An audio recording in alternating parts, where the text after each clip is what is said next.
กาสบายดีและสวัสดีจ้าสบายดีไก่พี่น้อง ตักขี้หมูทุกคนมื้อนี้มีภารกิจตักขี้หมูกับตายิงแล้วก็น้องๆพระเจ้าบอกมาว่าตักขี้หมูให้แน่ปันจักในจักสอบแหละตักได้หลายทำไมก็เอาเหมือนว่าสอบละ20 บาทเป็นให้คันนี้ก็ตักมาได้ครึ่งชั่วโมงแล้วกำลังได้6-7 สอบเมื่อย ได้ซิปให้กระไดซิปมาจับกระสอบนึงนะให้กระไดซิปสอบสวย เจ็บจักหรือจะให้เอื้อยจัก พี่น้ามาเอาอยู่พี่น้าเขาเขียนไว้แล้วว่าอันเบื้องข้างหลังกูจองแล้วอันนี้ไปใช้เลย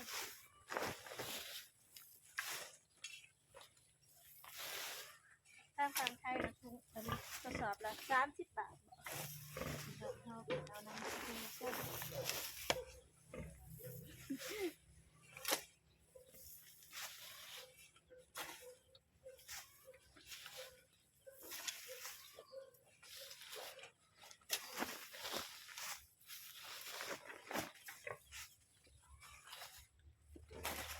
นี่ขึ้นเลย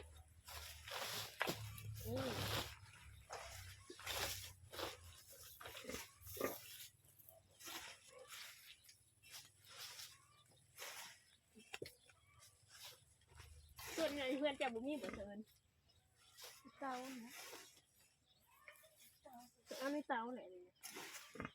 จะขวนถ้าเอาในเตาไหนเลยไม่ส่วนจะเองบ่ไม่ใช่ส่วนจะได้สิไม่เห็นไหนเมื่อตกที่ฝุ่นมันม่วงจ้ะ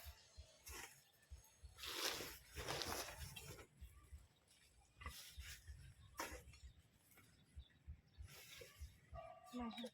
เฮ้ยนี่มันไม่ทันแล้ว เป็นคนที่เรื่องบ่มาเงียบเกินเวลาที่จะเวลาอย่างเวลา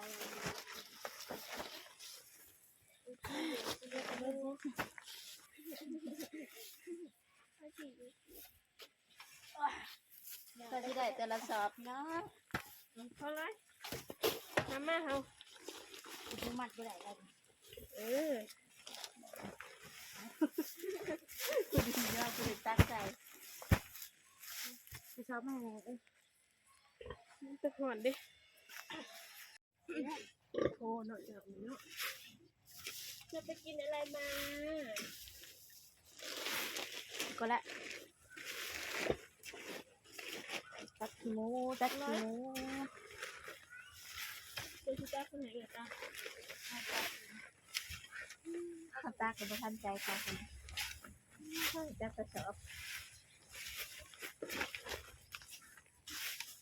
ใบไผ่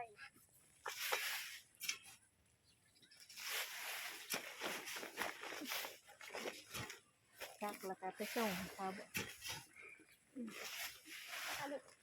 ไปส่งไผ่หึงไม่ตาย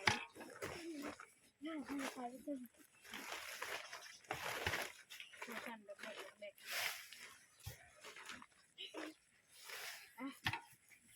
เปลี่ยนกัน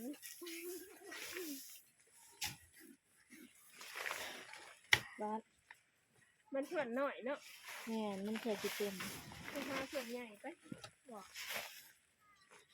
ย่างมาร้อยเกินจักเลยเปลี่ยนกันเสร็จครับกันน้ำพริกนะโอเคสเกลสเกลกันจริงมือหน่อยเฮ้ยบอกอะไรก็มาทำในกฎขนาดนั้นบอกไทยอยู่ว่า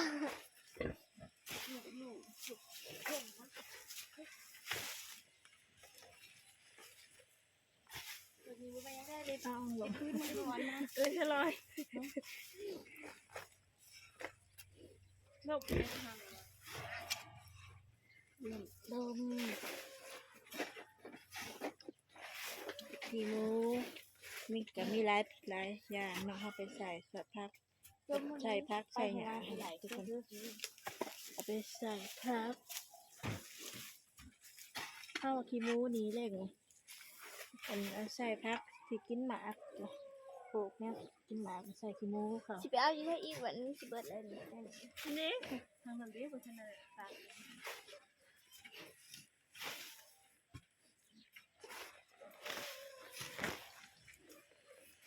เหนื่อยเด้พี่น้องเอ้ยเผื่อชีวิต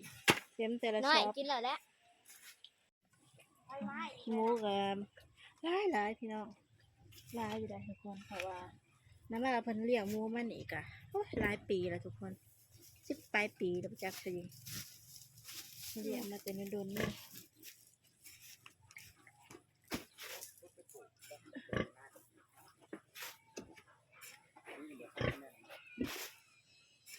เอานี่เวยหน้ามาทางนี้สิ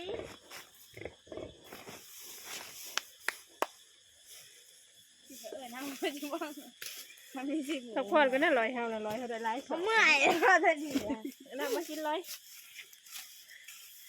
เกี่ยวอะไรจ้ะได้กันเลยสินับเป็นสิ่งกันแล้วว่าเป็นว่าอ๋อ เพิ่นบ่ทันได้เก็บค่าน้ำกินเลย เงินยังทันได้ทำคืนทันได้กินแล้วฉันจ่ายไม่ได้เรื่อง ในเรื่อง เดี๋ยวจะไปเอากระเจิบบ่อะไร